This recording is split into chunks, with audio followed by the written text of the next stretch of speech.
त्यासाठी काही गोष्टी कॉम्प्रोमाइज करायचं असेल, ती रणनीती ज्या अर्थाने करण्याचा प्रयत्न महाराष्ट्रामध्ये होता, याचा अर्थच असा आहे की वारा त्यांच्या विरोधात वाहतोय, ते निवळण्यासाठी किंवा आपल्याकडे वळवण्यासाठी हा त्यांचा केवळवाणीचा प्रयत्न आहे. साहेब, आता तुम्ही सांगितलं की राज्याच्या प्रमुखांना उमेदवारी जाहीर करावी लागते, पण शिंदेच्या मुलाच्या मुख्यमंत्र्यांनी उपमुख्यमंत्र्यांनी उमेदवारी. त्यामुळे याचा अर्थ स्पष्ट आहे की नेमकं रिमोट कंट्रोल कोणाकडे आहेत, जे आमच्यावरती बोलत होते किंवा आमच्यावरती टीका करणार होते. ही नवीनच पद्धत होते. म्हणजे उद्या समजा महाविकास आघाडीमध्ये आम्ही राष्ट्रवादीचा उमेदवार जाहीर करायचं आणि सांगायचं की तुम्ही करू नका, आम्ही करतो, हे चालेल का? प्रत्येक पक्षाचं वेगळं अस्तित्व आहे आणि म्हणूनच हा प्रश्नचिन्ह आता मी नाही तर लोकप्रतिनिधी विचारायला लागलेले आहेत की 3 खासदारांचा बळी गेला, सिटिंग खासदारांचा, त्यांचा मतदारसंघ तर डिस्टर्ब झालं. ते तर निवडून काही लोकांना तर निवडणुकीला उभेच नाहीये, पण काही ज्यांना स्थलांतर व्हावं लागलं ते निवडून येतील की नाही येतील ही शाशंका तिकडच्या मतदारांनी त्यांच्या स्वतःमध्ये. हीच परिस्थिती विधानसभेमध्ये जर झाली तर नेमकं कशासाठी आणि कोणासाठी हा एक प्रश्न निर्माण होणारच आहे. विजय शिवतारे यांची भूमिका कशी वाटते? कारण विजय शिवतारे काही दिवसांपूर्वी अजित पवारांवर टीका करत होते आणि नाही, विजय बापूंचं नाव बदली झालं ना, मला वाटते असं काहीतरी लोक बोलत होते. काय होते, काय बोलत होते? अच्छा, नाही, अच्छा, मला माहित नाही, त्यांनी काहीतरी नामांतर झालेलं आहे. पण हीच मंडळी होती की ज्यांनी राष्ट्रवादीवरती जरिली टीका आमच्या पक्षप्रमुखांच्या समोर करण्याचं काम केलं.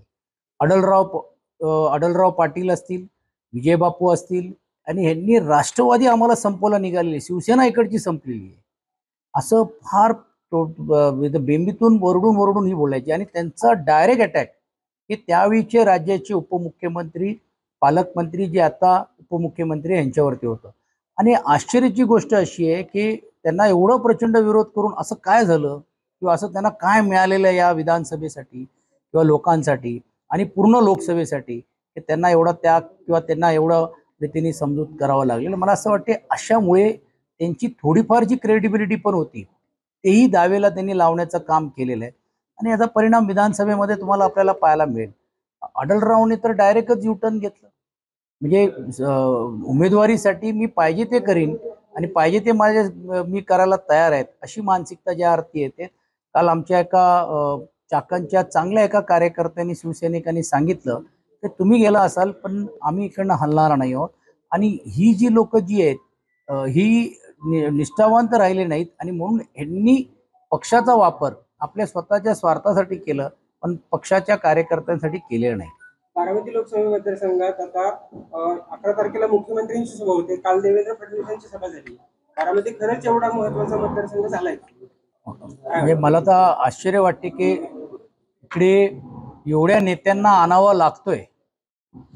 फक्त राज्याचे मुख्यमंत्री आणि उपमुख्यमंत्री पुरताच मर्यादित राहतील की देशाच्या अन्य काही लोकांना प्रचाराला आणावं लागेल, हे आता वेळ दिसेल. याचा अर्थच असा आहे की इकडच्याही लोकांना आणि विशेषतः मतदारसंघामध्ये पण त्यांना कळून चुकलेलं आहे की ही लढाई काही सोपी नाहीये. आपले सहकारी जे आहेत ते बबनराव मुलूक आता शिंदे गटात गेलेले आहेत. कुठेतरी ठाकरे ते फार अगोदरच त्यांच्याबद्दल त्यांनी राजीनामा दिला होता. मला असं वाटतं ते काय आज त्याला रिलेव्हंट नाहीये. त्यांनी ऍक्च्युली उशिरा केलं, खूप अगोदरच त्यांचा निर्णय ठरला होता आणि म्हणून पार्टीने त्यांना संपर्क प्रमुख या पदावर करून त्यावेळी काढण्याचं काम केलं होतं. तर तुम्ही एकीकडे असं म्हणताय की आम्ही महायुतीच्या विरोधात लढतो आहोत, परंतु अनेक ठिकाणी महाविकास आघाडीमध्ये जे आहे ते जागांवरून गोंधळ झालेला आहे. सांगलीच्या जागेचा मुद्दा राज्यभर असतो, कसं बघताय? हो, नक्कीच आहे. आणि मला असं वाटतं प्रत्येक पक्षाला आपल्या कार्यकर्त्यांसाठी किंवा आपल्या लोकांसाठी भांडण्याचा तो अधिकार आहे. अंतिम निर्णय या अगोदर देखील झालेले आहेत. पक्षश्रेष्ठींकडे ते त्यांच्या पक्षाकडे जाऊन भांडतायत. त्यांनी काय दुसऱ्या इकडे येऊन भांडण्याचा किंवा मतदारसंघामध्ये काय शक्ती प्रदर्शन करण्याचं काम केलेलं नाहीये. तर या 1-2 सीट्सवरती या गोष्टी होऊ शकतात.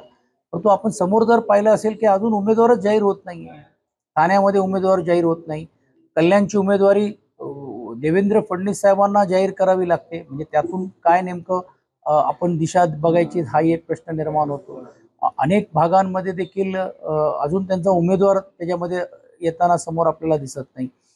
काही याच्यामध्ये अजूनही शंका आहेत किंवा काल किरण सावंतांची मोठी सभा झाली. आज राणे साहेबांनी तर डायरेक्ट संपर्क कार्यालयाचंच ओपनिंग करून टाकलेलं आहे. तिकडे नेमकं काय होणार आहे? तर अशा या गोष्टी आहेत.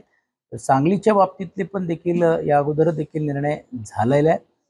काहींना जर आपल्या पक्षाकडे जाऊन मागण्याचा अधिकार तो त्यांचा आहे. मला असं वाटत नाही की शेवटी विश्वजित कदमजी पण पक्ष शिस्तीमध्ये काम करणारे चांगले नेते आहेत. ज्यावेळी पक्षांचा अंतिम निर्णय त्यांच्या वरिष्ठ स्तरावरती झाल्यानंतर तेही पूर्ण जिद्दीने आणि जोमाने कामाला लागलेले आपल्याला पाहायला मिळेल. काल फडणवीस यांची इंदापुरात सभा झाली.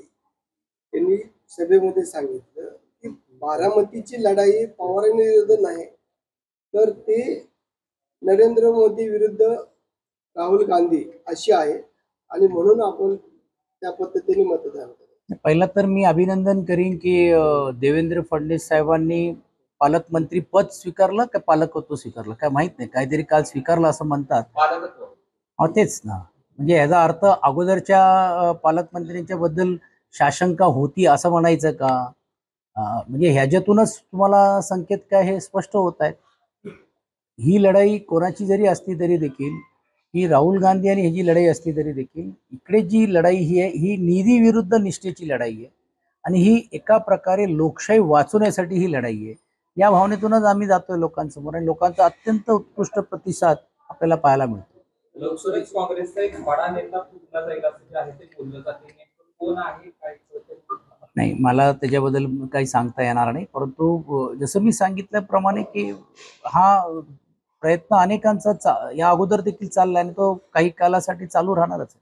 लोकसभेची लांबून सुरू आहे. अशातच भाजपचे जे प्रचार अनेक गावांमध्ये फिरतात आणि या गावांमध्ये त्या प्रचारांना कुठेतरी विरोध केला जातोय. कसं पाहता येईल? निवळ प्रचार नाही तर मी काही मुंबई शहरामध्ये तुम्हाला मी सांगू इच्छितो आणि विशेषतः मावळची जबाबदारी माझ्याकडे असल्यामुळे तिकडचे देखील आहेत. लोकांनी सांगितलं की बा तुम्ही आम्हाला एकाने सांगितलं आम्हाला फोन लावून द्या तुमच्या वरिष्ठ नेत्यांकडे की तुम्ही जे आम्हाला बोलताय ते बोलले नाही आम्ही तर फक्त प्रचारासाठी आलो आहेत, हे आलेत, तुम्हाला हे मिळालंय का, हे मिळालंय का? बोले हे काही तर मान्य केलं, हो आम्हाला 2,000 रुपये मिळाले, पण 2,000 मिळाले म्हणजे आमचं आम्हाला काही द्यायचं नाही असं आहे का तुमचा विचार?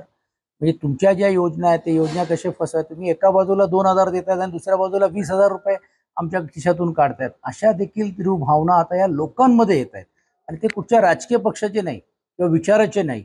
यातूनच देशाचा मूड काय हे आपल्याला समजते. पण ओव्हरऑल एक परसेप्शन तयार करायचं, अब की बार 400 पार, जेणेकरून जसं आम्ही किंवा आम्हाला तर मेजॉरिटी मिळाली, आम्हाला 400च पाहिजे, अशी एक जी भावना तयार करून घेऊन. आणि हेच लोक होती ज्यांनी वेस्ट बेंगॉलमध्ये, पश्चिम बंगालमध्ये पण सांगितलं की आम्ही 200च्या वरती जाऊ, त्यांचे जेवढे आले नाही, मग काय झालं?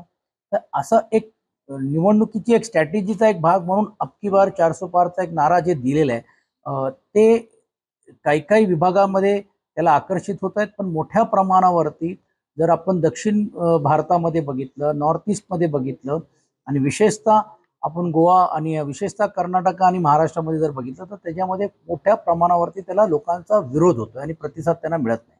अलीकडच्या काळात उदयनराजे भोसले कुठेतरी तुतारीचं कौतुक करताना पाहायला मिळत आहे. उदयनराजे भोसले हे भाजपमध्ये सक्रिय, मात्र अलीकडच्या काळामध्ये तुतारी हातामध्ये घेणार अशी चर्चा आहे. तुम्हाला काय वाटतं? नाही, मला त्याच्यातली माहिती नाहीये, परंतु साताऱ्यामध्ये जेवेळी आम्ही आमच्या पक्षातल्या कार्यकर्त्यांशी आम्ही बोलतोय तर त्यावेळी मोठ्या प्रमाणावरती आज एक सहानुभूतीची लाट आदरणीय राष्ट्रवादीचे पक्षप्रमुख शरदचंद्रजी पवार साहेबांबरोबर आहे. आणि म्हणून तुम्हाला आठवत असेल की विधानसभेमध्ये जे पावसाळ्यामध्ये पाऊस असताना पण जे पवार साहेबांचं भाषण गाजलं आणि लोकांची जी प्रतिक्रिया होती तशातलीच त्याहीपेक्षा किंबहुना जास्त भावना सातारा जिल्ह्यामध्ये आज पाहायला मिळतात. किंवा अशा वेळी काही जरी असलं तरी देखील आपण शरदचंद्रजी पवारांबरोबर राहायचं, अशी कार्यकर्त्यांच्याकडनं जी मला मिळालेली माहिती आहे ती मतदारांमध्ये निर्माण झाली. म्हणून त्याच्यात एक भाग म्हणून कदाचित उदयनराजेंची अशी चर्चा असेल. गेल्या 50 वर्षामध्ये भाजपाला बारामतीचा गड जिंकता आला नाही. शेवटी आपण त्यांनी पुढापुढीचे राजकारण आपण बघत आलो, परंतु त्यांनी पवार कुटुंबियातलाच एक सदस्य पडून आपल्या भाजप बरोबर घेतलेला आहे. कसं बघताय? आणि आजच पवारसाहेब स्पष्ट बोलले की राज्याच्या भारतीय जनता पार्टीच्या नेतृत्वाला ह्याच्यात कुशलता वाटते की मला इकडे येण्यासाठी 2 घरं फोडावी लागली, 2 पक्ष फोडावी लागली. त्यातून हा राज्याचं राजकारण कुठच्या दिशेने चाललेलं आहे आणि कुठच्या दिशेने भारतीय जनता पार्टी घेऊन जाते. पण महाराष्ट्राची ही संस्कृती ही एका काळापुरता, एका व्यक्तीपुरता किंवा एका घटनापुरता राहिलेली आहे. परंतु अशी संस्कृतीला वाव हे राज्यातले नेतृत्व किंबहुना मतदार देतील असं अशातला भाग नाही. आणि म्हणून त्यांना रोखण्याचं काम जसं आज आम्ही सर्व मिळून करतोय असं ते रोखल्यानंतर अशांची कुठच्याही प्रकारे हिंमत शब्द वापरण्यापेक्षा कुठच्याही प्रकारे असा विचारही त्यांना करता येणार नाही ही भावना निश्चितपणे. आणि म्हणून हाही एक प्रयत्न त्याच्यातला भाग आहे. आणि आपण जसं सांगितलं की पवार साहेबांनी सांगितलं की ह्याकडे लक्ष आता हे निवळ फक्त महाराष्ट्राचं लागले नाही तर देशाचं लक्ष लागलेलं आहे. आणि बारामतीमध्ये देशाचं ज्या अर्थी लक्ष लागल्यानंतर मला असं वाटतं आम्ही सर्व हे जे कार्यकर्ते भाग्यवान आहोत की आम्हाला निवडायचं आहे की निष्ठेवर राहायचं की निधीवर राहायचं आहे. आणि आम्ही निष्ठा हे पकडूनच आम्ही राहिलो. आणि म्हणून आम्ही आमच्याकडनं टेंडर घेणारे टेंडर खाणारे लोक किंवा कॉन्ट्रॅक्टर किंवा बाकीच्या ज्या गोष्टी सेटलमेंट करणारे किंवा काय करणारी लोक ती गेली राहिली ती सर्व निष्ठेनेच राहिलेली लोक आहे. मग ती शिवसेनेत असो किंवा राष्ट्रवादीमध्ये. आणि म्हणून निष्ठेची लढाई लढण्यासाठी आम्ही सज्ज आहोत. साहेब, आता- अनेक लोक जे आहेत ते शिंदे गटाकडे जात आहेत. तुम्ही आता असं म्हणताय की गेले ते म्हणजे जे राहिले ते निष्ठेने, परंतु जर आपण मागच्या 5-6 महिन्यातली जर घटना बघितल्या तर सातत्यानं लोक तिकडे जाताना दिसत आहेत. त्यावरती काय बोलाल? अजून काही तुमच्या कामात? कसं आहे आपण जर पाहिलं असेल की 4-5 महिन्यामध्ये तिकडचे लोकल पॉलिटिक्स किंवा काय ह्याच्यात बघून मी ज्या पक्षातून 40 आमदार जातात आणि 13 खासदार जातात तरी देखील तो पक्ष आहे त्या जागेवरती आहे ना. म्हणजे जर आम्ही पक्ष आमचा जर म्हणजे त्यातून जसं मी सांगितलं की बाबा लोकांना पहिला असं वाटत होतं की हे शिवसेना पुरतच आहे. पण हा लोटस ऑपरेशन हा शिवसेना पुरता नाही आहे. हा शिवसेनाच्या नंतर राष्ट्रवादी आहेत, काँग्रेस आहे. म्हणजे विरोधी पक्षच ठेवायचं नाही ही जी स्ट्रॅटेजी जी दिसते सत्ताधाऱ्यांची त्याला कुठेतरी आपण थांबवलं पाहिजे. आणि म्हणून आम्ही सर्वजण एकत्रित आपण आलेलो. आणि म्हणून काही वेळा काही लोक गेलेत आणि म्हणून तरी देखील तिकडची परिस्थिती काय काही सुधारताना पण आपल्याला पाहायला मिळाली. साहेब, मुख्यमंत्री म्हणून उद्धव ठाकरेंचं काम चालू असताना कुठेतरी मातोश्रीवर हल्ला करण्यासाठी देवेंद्र फडणवीसांनी महानगरपालिकेतले घोटाळे बाहेर काढण्याच्या सूचना दिल्या होत्या असं किरीट सोमय्या यांनी म्हटलं. काल मुंबईत तक की त्यांची मी इंटरव्ह्यू पाहिली आणि त्यांनी सांगितलं मुझे ऊपर से आदेश आता था म्हणजे गो हेड.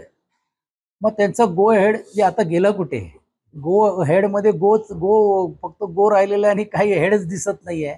कारण त्यांनी ज्यांच्यावरती आरोप केले त्यांच्यातले 80% ते भारतीय जनता पार्टीमध्ये डायरेक्ट किंवा इनडायरेक्ट आहे.